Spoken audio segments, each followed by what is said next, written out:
Hey guys, Lance with AVD here. So we're looking at the TPMS screen today. There's two different layouts. The more modern layout, I suppose, and then there's the standard default layout. You can use whichever one you like better. I like this one here. So we're gonna go through and read our sensors. So it's gonna show us here the sensor IDs of the vehicle. You would need them if you were gonna swap them to a different one. You'd have to tell the vehicle what the sensor is, so you need to get that sensor ID. We'll save ours here, just because it's always good to save yours. It's gonna tell you here where you saved them to, and what you can recover over here with your restore backups. Pretty much what you need to do is you need to move whatever one you want to what position you want. So if you wanted to do a tire rotation, this gives you presets here. It doesn't really have any provisionings for the spare. So if you wanted to rotate your spare in, what you'd have to do is you'd have to pretty much copy them and paste them to wherever you want. So if you wanted to put your spare in the front left, you have to put it just like that and paste it in. You could do it that way. So you can use our presets here, or you can put them in, copy and paste them yourself if you want to do them that way. So we'll just copy all of our currents to new. This is just moving them over. It's that way we don't mess with John's vehicle. So what you want to see is you want to see all of the sensors be green here. So we're going to pull them. If any of these aren't working, you're going to have to wake them up. And so we use a TPMS tool. It's the easiest way. Another way you could go about it would be to lower the PSI 5 to 10 or so, and then raise it back up later. You're going to see when it pulls them that it's only seeing 4 of them and not a 5th one. That's because that 5th one isn't woken up yet. And so what we can do is we can have it continuously watch the sensors here. So it should do the same thing. We have our 5 there.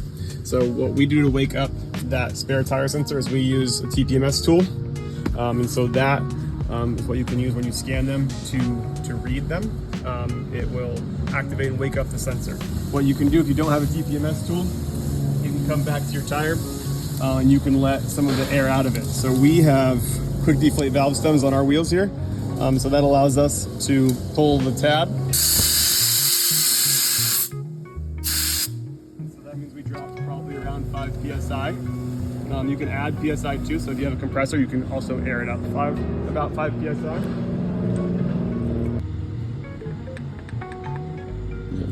So now you see that we have all of our sensors green, and it's now reading that back one. Obviously it's low because we just let a bunch of air out of it, but now it's going to read all 5 sensors. We'll write it here so we can see the process. So we're going to write the TPMS IDs. It's going to make sure that they're all woken up and reading, which we can see over here that they are. If not, the teach-in will fail. You have to do all 5 of them, just the way that the Grenadier is designed. So it's going to tell us exactly what it's going to do. So we want to make sure that our key is on, engine off. So it'll take about 5 seconds. So we'll click yes. It's going to start doing the process here. So it's clearing them out of the module. We set it in the BCM. So now it's going to sit here and it's going to wait for us to re-wake them up. This is the point when you have to use your TPMS tool and go and wake up each individual sensor or lower the pressures. We recommend using a TPMS tool just because it makes it easier. So we will go and do that right now.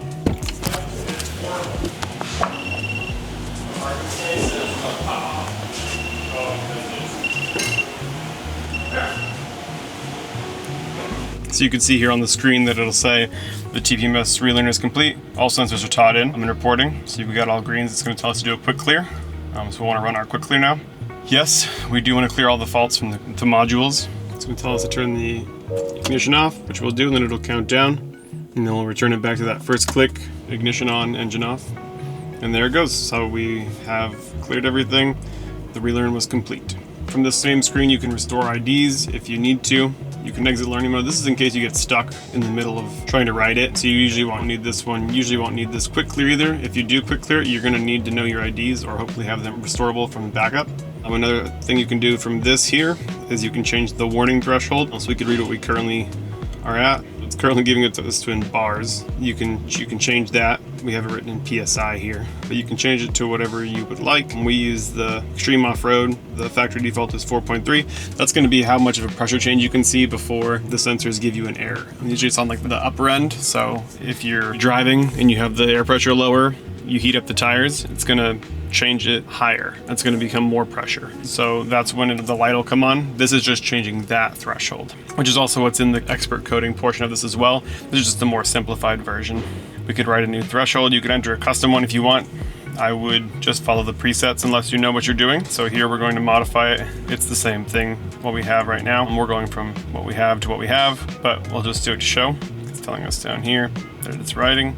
So threshold written and verified. So it is done. If we wanted to try going back to the factory default, we can do that too. See it down here writing. So now it's verified. So now we've changed the threshold down lower.